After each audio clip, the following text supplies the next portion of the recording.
جیسا کہ پچھلی ایک ساتھ میں ذکر کیا گیا تھا کہ پٹھانوں کا تعلق بنی اسرائیل کے ان جلاوطن قبائل میں سے ہے جن کو اشوری اور بابل والوں نے اپنے ہی ملک سے جلاوطن کر دیا تھا۔ اس ویڈیو میں ہم دیکھیں گے کہ آخر یہ اشوری اور بابل والے کون تھے، بنی اسرائیل کو جلاوطن کر کے یہ جن جن علاقوں پر غاصبانہ طور پر قابض ہوئے تھے، آخر ان کا اپنا حال کیا ہوا۔ اشوری قدیم سامی نسل سے تعلق رکھتے تھے اور اسرائیلی سلطنت کے ماتحت تھے، لیکن وہ اندرونی طور پر دریائے دجلہ کے قریب آزادی کی زندگی بسر کر رہے تھے۔ جب بنی اسرائیل کے آپس میں اختلافات پیدا ہوئے جو کہ ہم پچھلی ایک ساتھ میں دیکھ چکے ہیں، تب اشوریوں کے دل میں ان اختلافات سے فائدہ اٹھانے کا خیال پیدا ہوا۔ انہوں نے اپنی طاقت کو منظم کیا اور ہر طرف وحشت و بربریت کا بازار گرم کر دیا۔ جو بھی ان کی مخالفت کرتا تو یہ انہیں گرفتار کرتے اور اذیت دے دے کر ہلاک کر دیتے۔ اس طرح لوگوں کے دلوں میں ان کا خوف طاری ہو گیا اور اس طرح وہاں کے تمام علاقے مدتوں تک اشوری بادشاہوں کے ظلم کا نشانہ بنے رہے۔ 612 قبل مسیح میں ایران کے مودی سردار سیاق سیر نے بابل کے حکمران قبائل کی مدد سے اشوری شہر نینوا پر چڑھائی کر کے اشوریا کی فوج کا خاتمہ کر دیا۔ شاہی خاندان کے افراد کو نیست و نابود اور ملک کو تہس نہس کر دیا۔ یہاں سے اشوریا قوم کا خاتمہ ہو گیا۔ اب سوال یہ پیدا ہوتا ہے کہ ان بابل والوں کا کیا حال ہوا جو پہلے بنی اسرائیل اور پھر اشوری قوم کے زوال کا سبب بنے۔ اس کے لیے تاریخ کے اوراق پلٹتے ہیں اور بابل والوں کا عروج و زوال بھی دیکھتے ہیں۔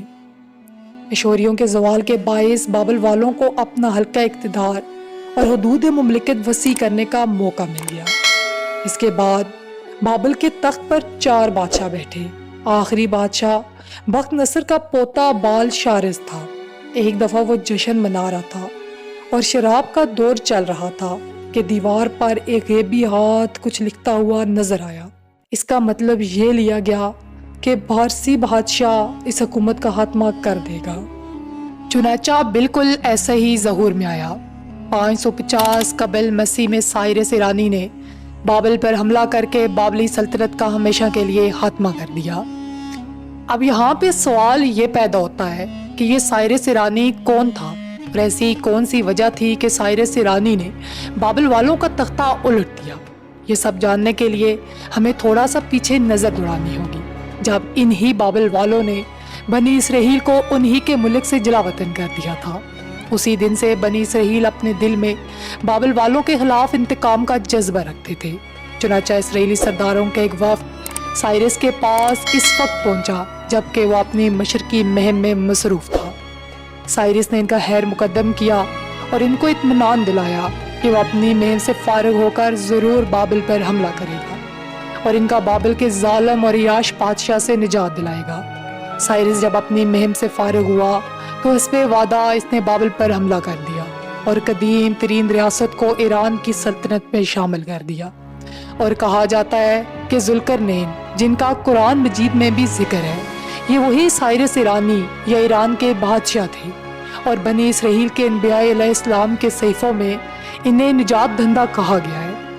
سائرس کی سلطنت یونان سے مشرق میں دریائے سندھ تک 127 صوبوں میں پھیلی ہوئی تھی، جس میں جلاوطن بنی اسرائیل بھی پہلے سے غلامی کی زندگی بسر کر رہے تھے۔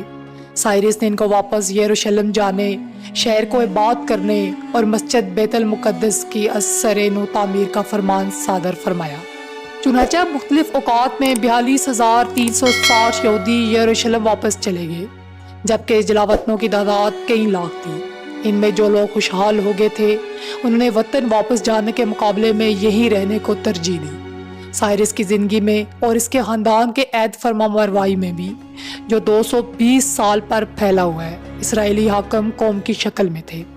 اس دوران میں جو اسرائیلی مملکت ایران میں جہاں کہیں بھی رہائش پذیر تھے، اسکندر یونانی کے ایران فتح کرنے تک آرام و آسائش کی زندگی بسر کرتے رہے۔ سائرس کی مدد سے فلسطین پر اسرائیل کی حکومت دوبارہ قائم ہو گئی۔ یروشلم کی مسجد دوبارہ تعمیر کی گئی، لیکن یہودیوں کی خوشی دیر پا ثابت نہیں ہوئی۔ ایرانیوں کی حکومت کے زوال کے بعد یونانیوں نے اسکندر کی قیادت میں 330 قبل مسیح میں فلسطین پر قبضہ کر لیا۔ اس کے بعد فلسطین رومیوں کے زیر اقتدار چلا گیا، جو انتہائی سفاک اور ظالم تھے۔ یروشلم کا شہر اور مسجد تباہ کر دی اور یہود قیدی رومی سلطنت کے مختلف علاقوں میں منتشر کر دیے گئے۔ اسی وجہ سے آج ان کا دنیا کے ہر حصے میں وجود ملتا ہے۔ یہودیوں کو رومیوں کی غلامی میں سخت مشکلات کا سامنا کرنا پڑا۔ قریب 1900 سال کی جدوجہد کے بعد مئی 1948 میں اسرائیلی حکومت کا قیام پھر عمل میں آیا۔ اگر آپ کو ہماری ویڈیو پسند آئی ہو تو ہمارے چینل کو لازمی سبسکرائب کر دیں اور بیل آئیکن کو دبانا ہرگز مت بھولیں تاکہ ہماری ویڈیوز کی نوٹیفیکیشن آپ کو یاد دہانی کرواتے رہیں۔ اللہ آپ سب کا حامی و ناصر ہو۔ اللہ حافظ۔